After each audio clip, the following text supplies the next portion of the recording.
വാ എൻ്റെ ഫ്രണ്ട്സിനെല്ലാം നമസ്കാരം. നമ്മുടെ കൃഷിയിടത്തിലെ ആദ്യത്തെ 2 പടവലങ്ങ വെട്ടാൻ പോവുകയാണ്. നോക്കിക്കോ.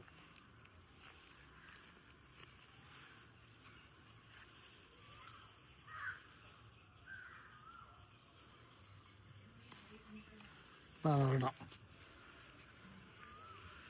ഇനി ഇത് വളരാൻ നിർത്തിയാൽ ശരിയാകത്തില്ല. കാരണം ഇനി ഒന്നാമത് നമ്മുടെ കാലാവസ്ഥ മോശം, ചൂട്, പ്രത്യേകിച്ച് ഈ പുഴുക്കുത്തുകളൊക്കെ ഇപ്പോൾ ആണെങ്കിൽ നല്ല സൗകര്യമായിട്ട് നിൽക്കുക, നല്ല പരുവത്തിൽ നിൽക്കുക.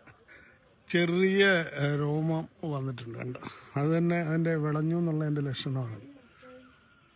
ഇനി ഒരെണ്ണം കൂടെ ഉണ്ട്, അതുകൂടെ വെട്ടുകയാണ്. ഉയരത്തിൽ നിൽക്കുകയാണ്. ഇനി ഞാൻ കൊടുക്കുന്നു. അടുത്തത് അതുകൂടെ വെച്ച് കൊടുക്കുകയാണ്.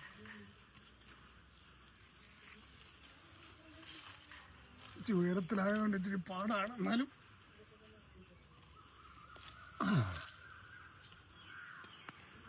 തണ്ട് നോവിക്കാതെ വേണം വെട്ടിയെടുക്കാൻ. എന്നാലേ ഇതണ്ട വെള്ള നീര് വരുന്നത്, അതിൻ്റെ ലക്ഷണമൊക്കെ തന്നെ നന്നായി വിളഞ്ഞു എന്നുള്ളത്, നല്ല പരുവായിട്ട്.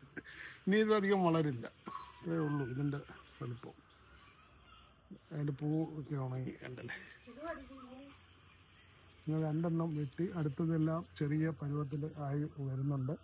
ഇനി അടുത്ത യഥേഷ്ടം എല്ലാം ചെറിയ ചെറിയ പരുവത്തിൽ ആയി വന്നിട്ടുണ്ട്, പൂത്ത് വയ്ക്കുകയാണ്. ഇനി അടുത്ത പരുവാകുമ്പോൾ അടുത്ത വെട്ടിയെടുക്കാം. അപ്പോൾ ഇത്രയുള്ള ഗൈസ് ഇന്നത്തെ ഞങ്ങളുടെ കൃഷിയിടത്തിലെ പടവലങ്ങയാണ്. ഇനി അടുത്ത മറ്റ് പച്ചക്കറികൾ ഇനിയും ഞങ്ങൾ എല്ലാം റെഡി ആയിക്കൊണ്ടിരിക്കുന്നുണ്ട്. അപ്പുറത്തെ സൈഡിലൊക്കെ വെട്ടുന്നതനുസരിച്ച് നിങ്ങളെ കാണിക്കുന്നതാണ്. നമസ്കാരം.